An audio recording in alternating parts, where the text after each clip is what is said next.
Boa noite, pessoal. Tudo bem com vocês? Eu vou dar início na nossa aula já, porque em seguida você já tem outra aula e eu não quero atrapalhar vocês, não quero atrasar. Hoje a gente vai dar continuidade nas nossas aulas de geografia e a gente vai estar falando um pouquinho sobre o imperialismo norte-americano e o governo Trump, que vocês vão perceber que tem uma relação muito contundente entre essas duas vertentes. Vou compartilhar com vocês aqui os slides.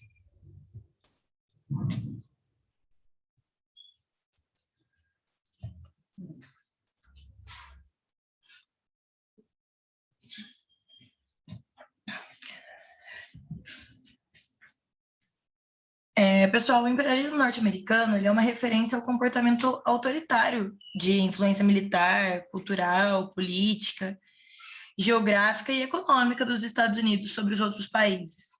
E foi por meio dessa prática que sucessivos governos dos Estados Unidos eles mantêm um controle econômico de diversas nações. O conceito ele se refere ao Império Americano, que foi considerado enraizado na crença de diferencial em relação aos demais países do mundo, em que teria como missão a difusão das ideias de liberdade, igualdade e democracia. Trouxe aqui para vocês que alguns são os fatores preponderantes para ter ocorrido esse imperialismo norte-americano. Dentre eles, a gente tem os fatores econômicos, porque os governos dos Estados Unidos eles desenvolveram uma política econômica agressiva, com o arregimento de parceiros comerciais e atingindo, além da América, os mercados asiáticos. Assim que se tornou uma potência colonial com as Filipinas. Dentre os fatores políticos, a gente fala no imperialismo das nações de nacionalismo e patriotismo, que são muito exacerbadas desde os primórdios, que elas eram ligadas ao orgulho que a influência da imposição do militarismo exercia. Dentre outros fatores, a gente elenca também os fatores geográficos. A extensão territorial, ela está entre as formas de garantir o comércio, mesmo tendo como principal competidor o continente europeu. Além do escoamento da produção, o acesso a bens territoriais, ele garante o acesso a recursos naturais e também a sua infindável riqueza tecnológica. Entre os exemplos que demonstram a posição dos norte-americanos está a anexação do Havaí, que aconteceu em 1898, perdão, quando os Estados Unidos eles passaram a controlar todos os portos, bem como o equipamento militar, a propriedade pública do governo havaiano. Pessoal, só esperando o senhorzinho passar. eu acho que tem alguém que está com o áudio ligado, pessoal. Se puder desligar, fazendo favor.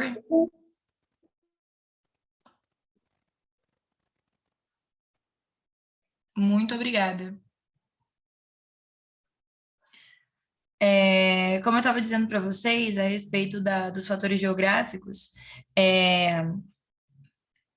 esse acesso aos bens territoriais, ele garante o acesso aos recursos naturais e também a sua infindável riqueza biológica. Dessa forma, o posicionamento em que os Estados Unidos estava sempre foi muito propício para essas trocas infindáveis e esse poder geográfico, sempre com expansão territorial. E daí, como eu disse para vocês, que o maior exemplo dessa demonstração da imposição dos norte-americanos aconteceu quando os Estados Unidos ele se anexou ao Havaí, em 1898, que foi quando os Estados Unidos eles passaram a controlar todos os portos, os equipamentos militares, os prédios e as propriedades públicas do governo havaiano. E também ele anexou parte do território mexicano, por volta de 1846, bem como o Arizona. E todos esses anexos, assim a gente pode dizer, eles influenciaram de forma positiva para os Estados Unidos eles ocuparem atualmente a posição de uma potência de fato. A gente também elenca aqui os fatores culturais, porque o modo de vida norte-americano ele foi vendido para o mundo como perfeito, como se aquilo lá fosse o padrão que os outros países deveriam seguir. O pensamento do ideal americano, ele exclui a diversidade de outras culturas e as especialidades, sem ao menos mascarar o racismo e a crença da superioridade. É tudo sempre muito enfático, sempre muito claro, essa dominância, essa preponderância. Outro fator importante que a gente tem que elencar são as guerras e o poder. Esse termo, guerra e poder, ele ganhou força no final da Segunda Guerra Mundial, como a gente tem falado nas demais aulas e insistido, que aconteceu em 1945, e foi considerado demonstração do período bélico dos Estados Unidos, como o lançamento de 2 bombas atômicas sobre o Japão. E no decorrer da chamada Idade do Imperialismo, o governo norte-americano ele exerceu forte controle político e social, e também econômico sobre a Cuba e as Filipinas, bem como a Alemanha, a Coreia, o Japão, a Áustria. E entre essas experiências intervencionistas, também estão as guerras ocorridas no Vietnã, na Líbia, na Noruega, no Iraque, na Iugoslávia, no Afeganistão, no Paquistão e na Líbia. E também nos países do Oriente Médio, que a gente não pode deixar de citar, que os Estados Unidos sofreu uma grande influência sobre esses países. E o interesse norte-americano sempre foi muito claro, que era o controle sobre as reservas de petróleo, que era o que de fato dava e ainda dá muitos lucros. E com o advento da Guerra Fria, logo após a Segunda Guerra Mundial, os Estados Unidos eles passaram a incentivar a organização de ditaduras militares na América Latina, a influenciar outras culturas a se ascenderem através do poder bélico, o que é muito preocupante, porque hoje a gente vivencia uma instabilidade muito grande, como a gente falou anteriormente a respeito da Guerra da Coreia e dos conflitos existentes entre os Estados Unidos e a Coreia do Norte. Aí eu trouxe para vocês como outros fatores preponderantes também a política do Big Chic, que em português a gente pode traduzir essa expressão como um porrete grande, por exemplo, que seria uma referência à maneira do presidente norte-americano, o Roosevelt, que governou entre 1901 e 1909, de tratar as relações internacionais. Em discurso, o Roosevelt ele afirmou que era preciso falar de maneira mansa, mas deixar as demais nações conscientes do poderio militar norte-americano. Então, o Big Chic ele foi usado para interferir na política dos países latino-americanos contra os credores europeus. O presidente, o Roosevelt, ele disse que os Estados Unidos impediu que a Alemanha atacasse a Venezuela, mas ele ponderou que o governo norte-americano ele poderia usar a força contra os países latino-americanos caso julgasse necessário. Então, muito embora eles tivessem um diálogo com os outros países, eles sempre deixavam muito evidente a força e o empoderamento bélico que eles tinham, deixando sempre claro que, se fosse preciso, eles interveriam com força, com autoritarismo, enfim.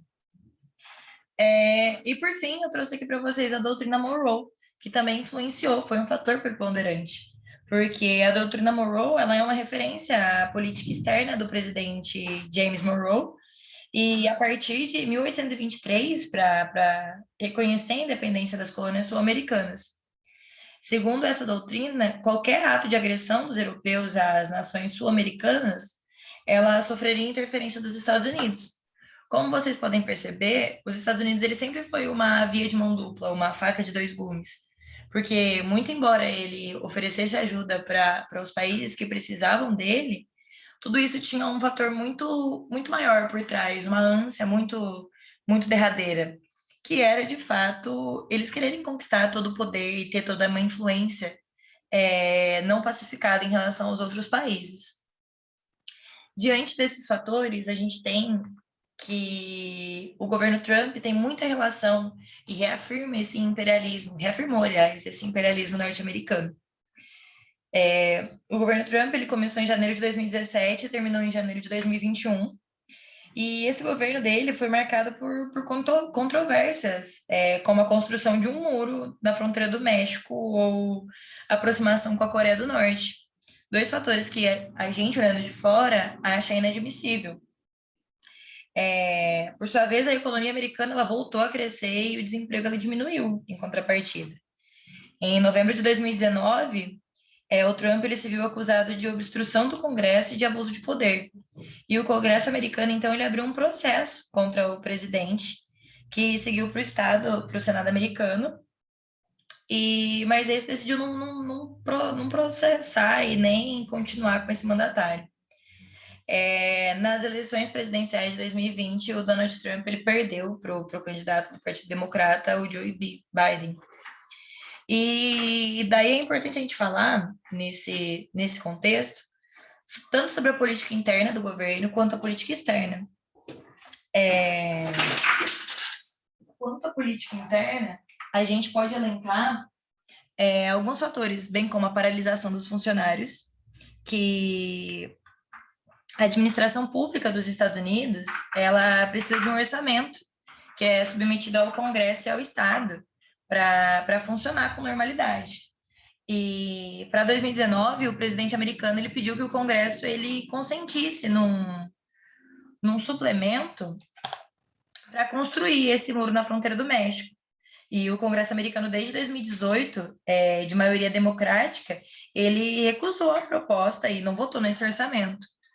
Assim, essas repartições federais, elas ficaram sem dinheiro para funcionar. E a medida ela atingiu a 800 mil funcionários que até hoje eles estão sem receber seus salários, e isso prejudica o atendimento em museus, em parques, em instituições de pesquisa, etc. Bem como isso daí foi muito mais agravado com a pandemia que a gente está vivenciando. A gente repara também na política interna do governo Trump os desastres naturais, porque o Trump ele teve que enfrentar desastres naturais que destruíram cidades do estado do Texas, da Flórida e de Porto Rico durante o mandato dele.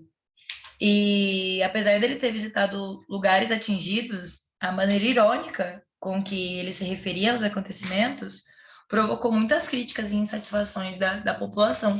Já estava descontente, de fato, com essa política mais autoritária, mais, como a gente pode dizer, mais reservada, digamos assim. A gente também tem aqui como influência dessa política interna do governo os transgêneros nas Forças Armadas, que em julho de 2017 o presidente ele quis vetar a entrada de pessoas transgêneras nas Forças Armadas, mas o Pentágono ele vetou essa norma, porque de fato, século XXI, isso daí é inconceptível. E 2 anos depois, em janeiro de 2019, o Supremo Tribunal deu razão ao presidente Trump, por incrível que pareça, e proibiu a entrada de transgêneros nas Forças Armadas americanas. E essa decisão ela não atinge aqueles que já trabalhavam nesse órgão. Mas, de todas as formas, a gente percebe que é uma política muito mais reservada, muito mais antiquada, de certa forma. A gente elenca também o Obamacare, que uma das promessas da campanha foi acabar com esse serviço de saúde implementado pelo presidente Barack Obama, que era chamado popularmente de Obamacare, que era o Obama Cuida. Contudo, ele não conseguiu o apoio do Congresso para fazer, mas ele reduziu as verbas para o programa de saúde. Igualmente, ele tornou facultativo o financiamento de contraceptivos. E também a gente tem como fator preponderante dessa política do governo Trump a imigração, como a gente já tratou em outras aulas, que em matéria de imigração ele reduziu o fundo de ajuda para os jovens imigrantes, os chamados Dreamers, que ajudava cerca de 800 mil pessoas. Outra medida polêmica foi restringir a imigração dos países de maioria muçulmana. Ele não permitia que as pessoas entrassem nos Estados Unidos. E após intensa batalha judicial, em dezembro de 2017, a Suprema Corte Americana ela liberou a medida. Assim, os cidadãos do Irã, da Líbia, da Síria, da Somália, enfim, eles estavam proibidos de entrar nos Estados Unidos. Porém, nada causou mais polêmica do que a decisão de ampliar uma lei dos anos 50, em julho de 2018.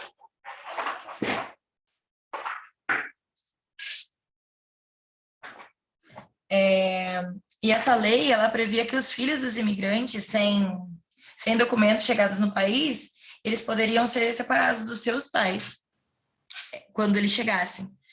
E as imagens de crianças em jaulas, em em seus familiares, elas correram o mundo todo e desataram uma onda de protestos indignados, claro. Até o governo do Brasil, ele se pronunciou, porque uma família de brasileiros, ele estava entre aqueles que tiveram seus filhos apartados e separados. E então, pressionado, o presidente Trump, ele assinou um novo decreto em 2018, que ele afirma que os menores detidos com os pais, eles não seriam separados. Mas isso tudo em função da grande resistência e do grande posicionamento de indignidade contra isso, porque ele, por ele próprio, ele continuaria mantendo essa política negacionista, enfim, até mesmo desumana. Também é importante a gente falar a respeito daquilo que movimentou a política externa do governo Trump. Aquilo que eu disse anteriormente tratava muito da internalidade, daquilo que aconteceu dentro dos Estados Unidos. Mas durante o governo do Trump, muitas outras ocasiões estavam acontecendo fora do país e ao redor do mundo. No campo da política externa, o presidente Donald Trump ele teve causando uma série de controvérsias com os demais países. E um dos seus primeiros atos ele foi retirar os Estados Unidos do Tratado do Pacífico, alegando que o mesmo ele não fazia vantagens comerciais significativas para o país. Então, ele concretizou isso somente em 2020. Trouxe aqui para vocês, como fator da política externa do governo, primordialmente, o México, que uma das suas medidas mais polêmicas disse respeito à construção de um muro com a fronteira do México. No entanto, o Congresso americano ele não autorizou o financiamento, como eu disse para vocês, para essa obra, e o que provocou uma grande disputa entre o Congresso dos Deputados e o presidente, que não admitia que as pessoas não aceitassem essa medida que ele queria adotar contra a imigração mexicana. O Acordo Climático de Paris, que igualmente ele anunciou a saída dos Estados Unidos do Acordo de Paris, que previa um compromisso para tentar frear o aquecimento global. E ainda que ele não possa fazer antes de 2020, segundo esse mesmo acordo, ele já declarou publicamente que a intenção dele era romper o tratado. A respeito da Rússia, as relações com ela também são alvo de preocupação, não só pelas posições contrárias que os países eles se sustentam em assuntos de política internacional, mas a possível interferência do presidente Putin na campanha eleitoral americana. Isso daí gerou muita insatisfação também.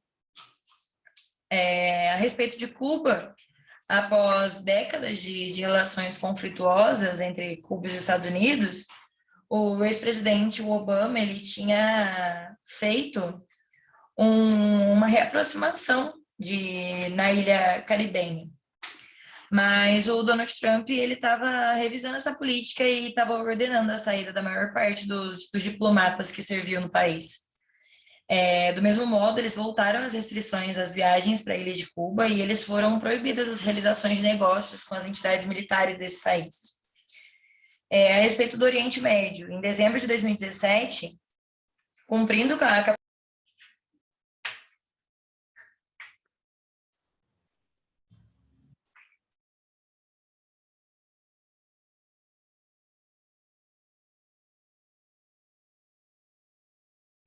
Pessoal, vocês estão ouvindo bem? Tá travando quanto?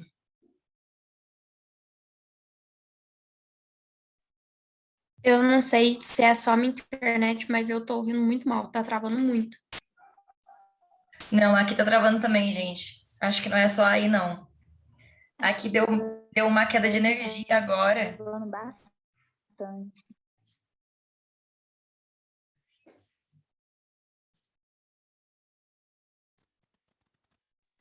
Para mim também tá travando muito.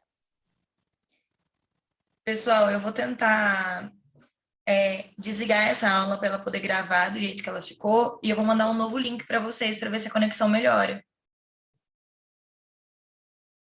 Pode ser?